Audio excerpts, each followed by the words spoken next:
ఎన్నికల ముందు చేవెళ్ళ డిక్లరేషన్లో వర్గీకరణ కట్టుబడి ఉన్నటువంటి అంశంలో కూడా భాగంగా ఆగస్టు 1వ తారీఖు గౌరవ సుప్రీంకోర్టు 7 గౌరవ సుప్రీంకోర్టు జడ్జిలతో ఇచ్చినటువంటి వర్గీకరణ అమలు విషయంలో రాష్ట్ర ప్రభుత్వానికి ఇచ్చినటువంటి జడ్జిమెంట్ ఆధారంగా 1950 నుంచి ఈ రోజు వరకు ఏదైతే మాదిగా ఉపకులాలు జరుగుతున్న నష్టంపై అధ్యయనం జరిగినటువంటి అనేక ఏదైతే రిటైర్డ్ జడ్జి రామచంద్ర కమిషన్ ఇచ్చినటువంటి రిపోర్ట్ కానీ 99లో అదేవిధంగా ఉషా మేరా రిటైర్డ్ జడ్జి ఇచ్చినటువంటి రిపోర్ట్ కానీ గౌరవ సుప్రీంకోర్టు 7 గౌరవ ధర్మాసన జడ్జెస్ ఇచ్చిన రిపోర్టు ఆధారంగా సుమారు రాష్ట్ర ముఖ్యమంత్రి వర్యులు రాష్ట్ర సబ్ కమిటీ అధ్యక్షులుగా ఏదైతే ఎస్సీ వర్గీకరణ అధ్యక్షులుగా సబ్ కమిటీ అధ్యక్షులుగా ఉత్తమ్ కుమార్ రెడ్డి మంత్రివర్యులు కానీ అదేవిధంగా కో చైర్మన్గా దామోదర్ రాజనరసింహ గారిని సభ్యులుగా శ్రీధర్ బాబు గారిని పొన్నం ప్రభాకర్ గౌడ్ గారిని సీతక్క గారిని అదేవిధంగా మల్లురావు గారిని ఏదైతే సభ కమిటీ వేసేసి ఆ కమిటీల యొక్క పూర్తి యొక్క అన్ని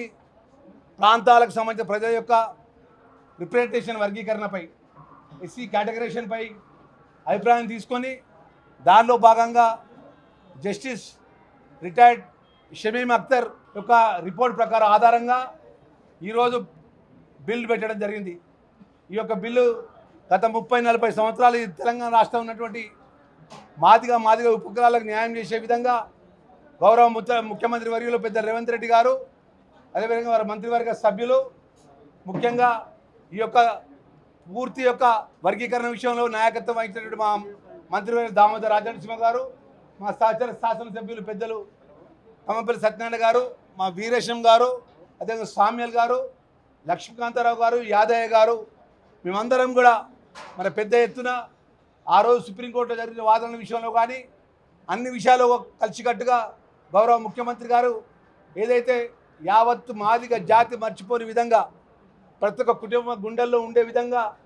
ఈ బిల్లు ఆమోదం విషయం లోపల ఇచ్చిన మాట అమలు చేసే విషయం లోపల చిత్తశుద్ధితో